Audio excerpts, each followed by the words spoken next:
What's good? It's your boy Fanon. Yeah, great night of fights last night.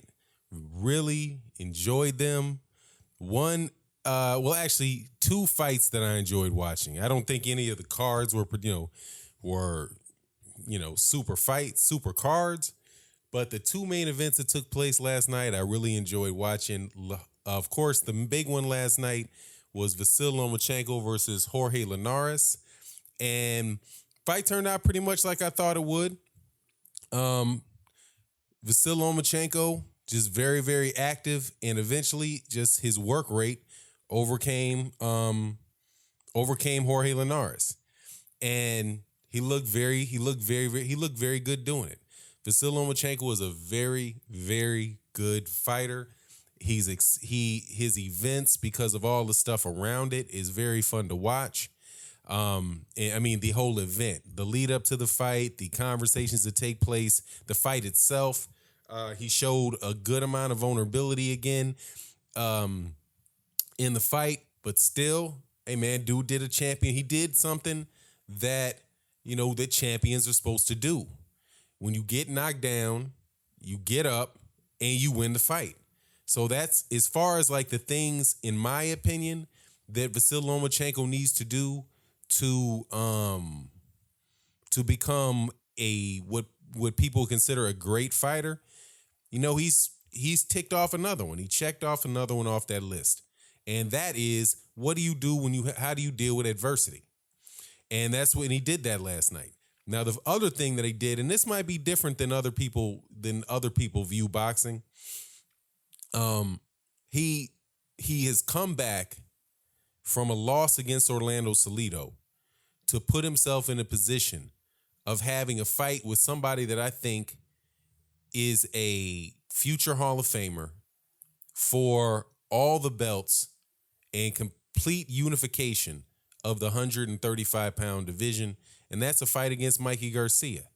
So where a lot of people are already, sprinkling greatness on him, I think that's very premature, and I'll explain that in the video. And I've said it in other videos, but at the same time, I did a video. You can check it before. I said this is the year that I think Lomachenko really can show and separate himself from the pack and get and deserve some of the accolades. Start deserving some of the accolades that other people have bestowed on him, I think, too quickly.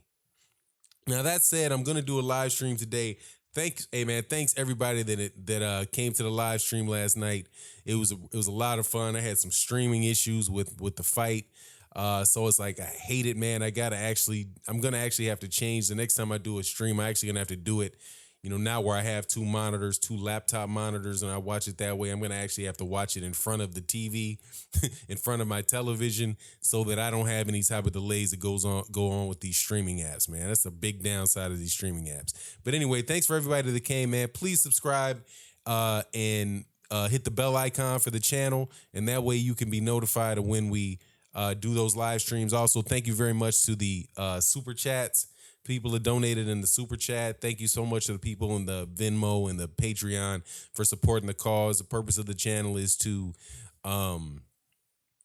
support youth athletes. And we actually had a nice little thing that we did yesterday. I wasn't able to do a live stream until the time of the fight because, we were doing some stuff with some youth last night. And it really, that you guys supported. And, you guys were the reason that, they could happen. So thank you guys for the kids. Now, on to about this fight with Vasyl Lomachenko, the goods and the bad, not the goods and the bads, just my viewpoint on it. Vasyl Lomachenko is he still, to me, he fights like an amateur. And by that, I mean, he doesn't really have a lot of power. He kind of pity pats with his punches. And, he's a volume type of guy. And, switching angles, all the stuff that we're really familiar with him on, right? And he was in the ring with somebody that I believed, and I had said this before, that I thought he was the third best. I thought he was the third best champion at 135 pounds. So, and this is not me. I'm going to give but Vasyl Lomachenko was moving up in weight to do it. He looked like the smaller guy. He didn't look as if like his muscles, he didn't look ripped. He looked like he was a small guy. He looks like a small guy at 135 pounds. So that is something for sure. Like I said, a good step forward, good first step into 135 pounds to move up in weight and fight a champion for the WBA belt, and win. Now that said, there are some things that, some vulnerabilities that he showed.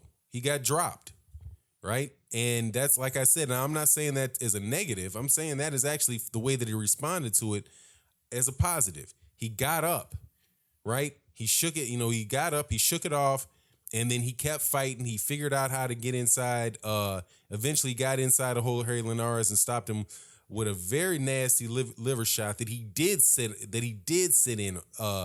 down on, right? That wasn't a tippy tap punch. He cracked him to that liver and he stopped him. Now, like I said, that is somebody that had already been stopped 3 times in their career. And if you take all the hype away from Linares, which was given to him really because he's fighting on HBO, and he has a big promoter promoting his name. I've never thought he was very good. I mean, obviously a world-class fighter, but he had a split decision. He had a nip and tuck fight with Luke Campbell, right? And I don't think anybody would say, if you get a split decision win off, you've been knocked out 3 times before, you have a split decision against a split decision win against a guy the quality of a Luke Campbell. I mean, that to me, and I said this before this fight, and I said this honestly about Linares before this fight was mentioned, right? When it was about, who should get a shot at Mikey Garcia. And I was pushing very heavily, and I'm really happy to hear that it's been finalized. I guess I got to back up. I wanted to see Mikey Garcia fight Robert Easter Jr. because Robert Easter Jr. had difficulty in his few fights, but he's an undefeated fighter. He's an undefeated fighter and he's a tough fighter. I expect Mikey Garcia to win the fight. But at the same time, I thought when Mikey Garcia was picking between Jorge Linares and Robert Easter Jr., I was like, man, I'd rather see him fight Robert Easter Jr. than Jorge Linares because, I mean, what is that going to do? Jorge Linares had already been knocked out 3 times. So Mikey Garcia is going to fight he's going to fight Jorge Linares and he's going to knock Jorge Linares out. And I still believe that Jorge Linares isn't getting out of that Jorge Linares wouldn't get out of a fight with Mikey Garcia, standing up. You know what I mean? So that was my viewpoint on Jorge Linares, period. I just didn't think that the fight could happen and it was a pleasant surprise that the fight between Lomachenko and Linares happened because I didn't think that Oscar De La Hoya would let Linares fight Lomachenko because of the dates and the timing of it. And honestly, I thought that he was going to go ahead and fight Ray Beltran because that's the WBA path. That's the WBO path that he had been taking. But, pleasantly surprised that Lomachenko fought Linares. And so, my take on Lomachenko, and this is the viewpoints that I've gotten I've heard all kind of different viewpoints on this fight. I've heard one guy, a channel that I do like, man, but he's a martial arts channel and very, very technical about footwork and, somebody that really values the intricacies of technique too much because you can have a guy that's unorthodox that does a bunch of things wrong, but because they have tremendous power or the simple fact that they are unorthodox, it can throw everything off. So, for example, you have a Lucas Matisse. Shout out to my man Trey X. You have a Lucas Matisse, right? Somebody like that. Somebody who is not Lucas Matisse, excuse me, Marcus Maidana.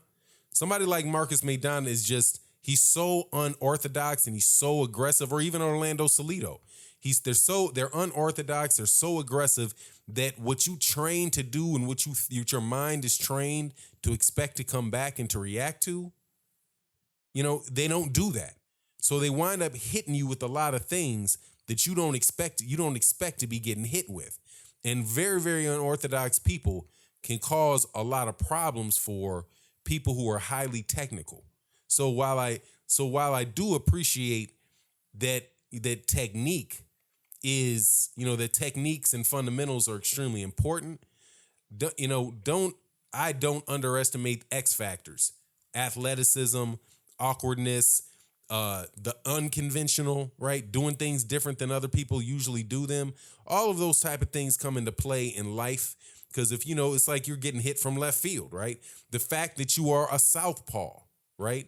Dealing with a southpaw, that is and that's one of the things why Lomachenko is very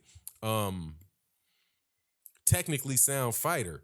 He's also a southpaw, and being a southpaw to fighters that don't know how to deal with southpaws, I mean, in and of itself, that's going to cause problems. I think Linares in that fight figured him out a good amount. In the second half of the fight, he caught him switching, and he hurt him. That wasn't a situation where Vasyl Lomachenko got somebody stepped on his foot and he fell down or anything. He got hit flush in the middle of the face and got dropped. So now you have to say,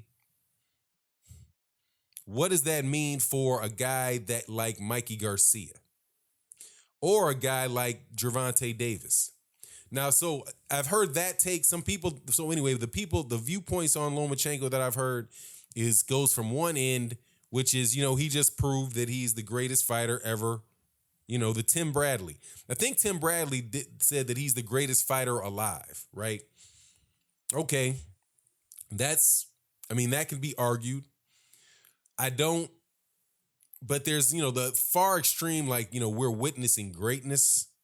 I mean, greatness is something that's established when it's all done. And when it's all done, like as many fights and as many tough championship fights that Andre Ward had, people are not the same people that are calling Lomachenko. Many of the same people that call Lomachenko great still aren't calling Andre Ward great.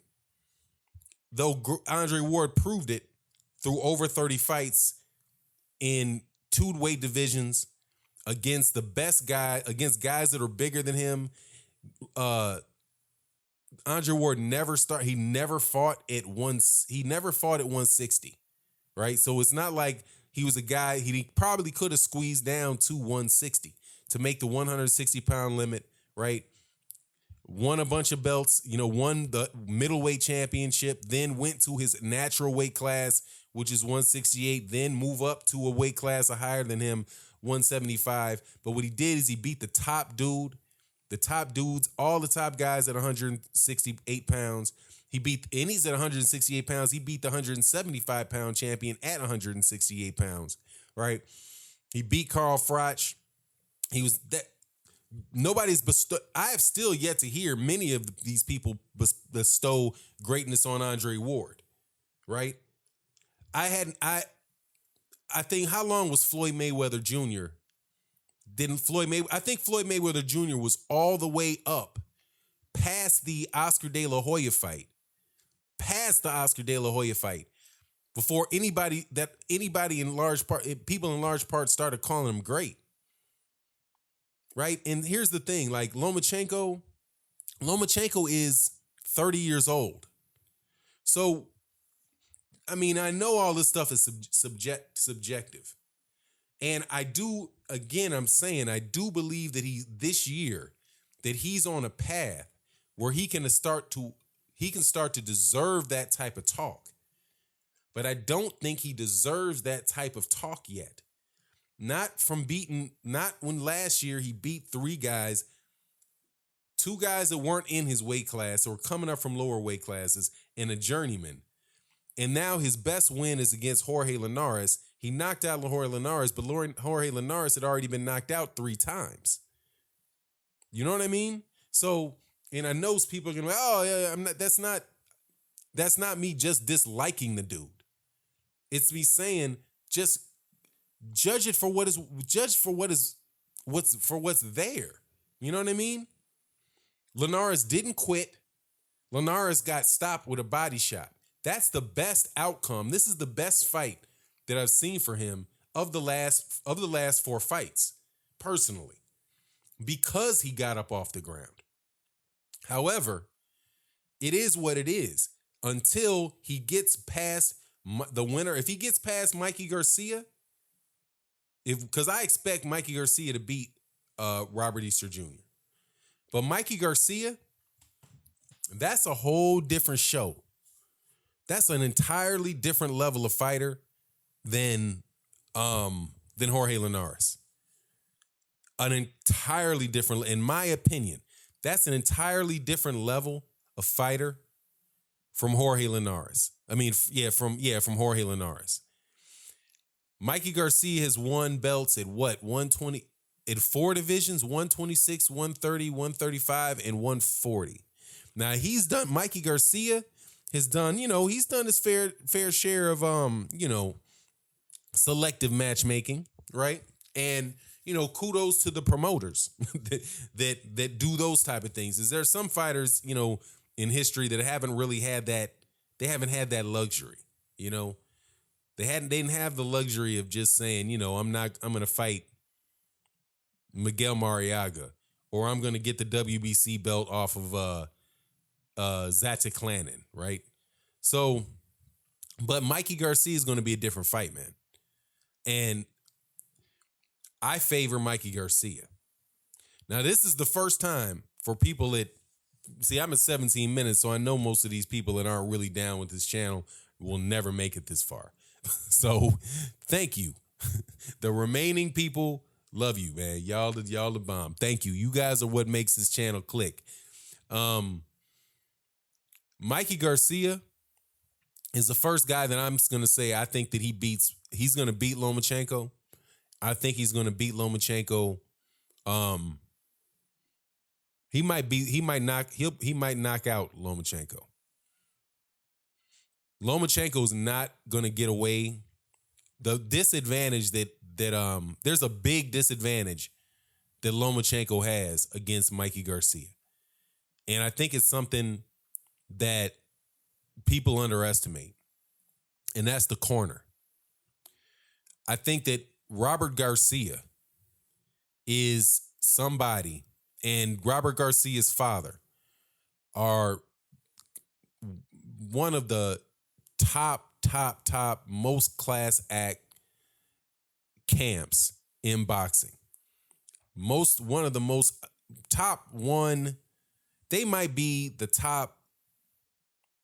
Just looking at it, I think these dudes might be, I think Mikey Garcia's camp might be the best camp in boxing. Between Robert Garcia and the knowledge that his father has, and as intelligent as Mikey Garcia is himself, the fact that Mikey Garcia can fight going backwards, he can hurt you going backwards, he can hurt you coming forwards. His 1-2 is nasty. His jab straight up the middle and his right hand straight up the middle is nasty. Now from the southpaw, which really makes it a straight right. Now I have to believe one of the things that I saw about Lomachenko is that I started noticing, and I actually said in my live stream, I'm like, he's repeating himself a lot. Like, I think that might be where Floyd Mayweather Jr. is calling him robotic, because you see he's doing the same thing over and over and over and over again. And even when he stopped Linares, he stopped him by continuing to do the same thing over and over and over and over again, right? Pity pat up the middle, right, uppercut. He mixed it up by hitting him with that body shot with a liver shot instead of coming up with an uppercut like he had been, pivoting to his right, pivoting out, Is that right? Yeah, pivoting out to his right, pivoting out to his right, pivoting out behind his jab to his right. Extends his right hand, pivots out, pivots out. Linares, what Linares did one time, he shot a jab past his head. Linares shot a jab past Lomachenko's head, like intentionally past his head to the right, where he left his arm out there.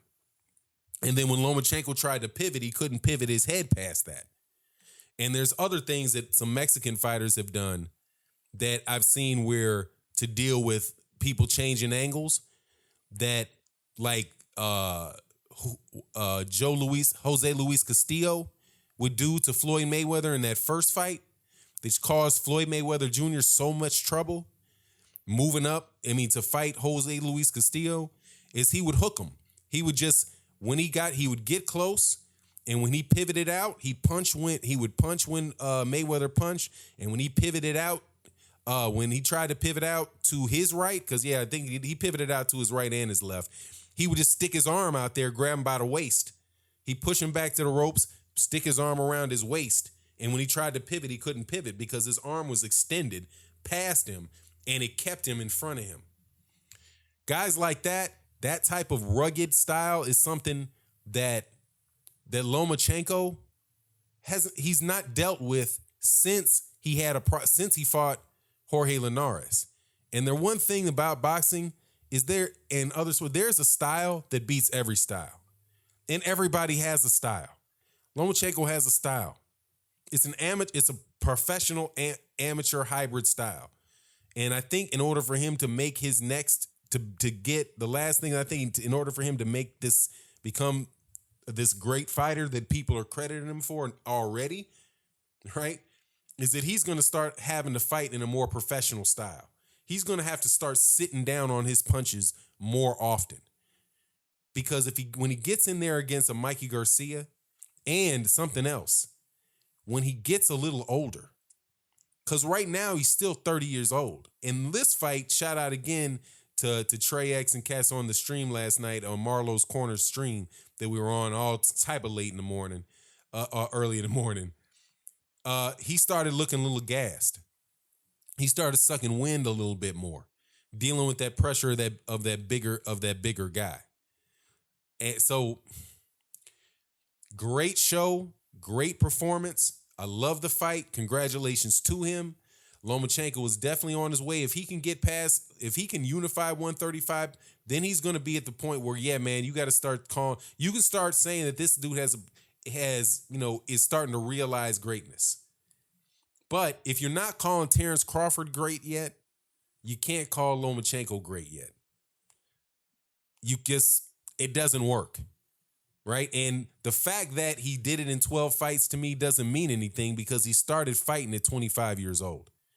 It's not like he just jumped out, like he didn't have 500, 600 amateur fights, that he didn't have the World Boxing Series, Super Series, and that he wasn't a fully grown, mature man. That's a little bit different than a situation that Devin Haney is in or Ryan Garcia is in, right? Ryan Garcia is 19 years old. Never went to the Olympics because they moved up the age requirement. So he went professional. But Ryan Garcia is 19 years old. He's not 25. Gervonta Davis is 23 years old, right? He's 2 years away from being the age that Lomachenko it was when he turned pro. And you can't just take that out of the equation when you look at where a guy is in his career arc. Lomachenko's career arc started when he was 13 years old or 5 years old. I think after that he started fighting. He took a break, started fighting. But that's what that is. At least that's what that is in my opinion. And with that, I'm out. Peace.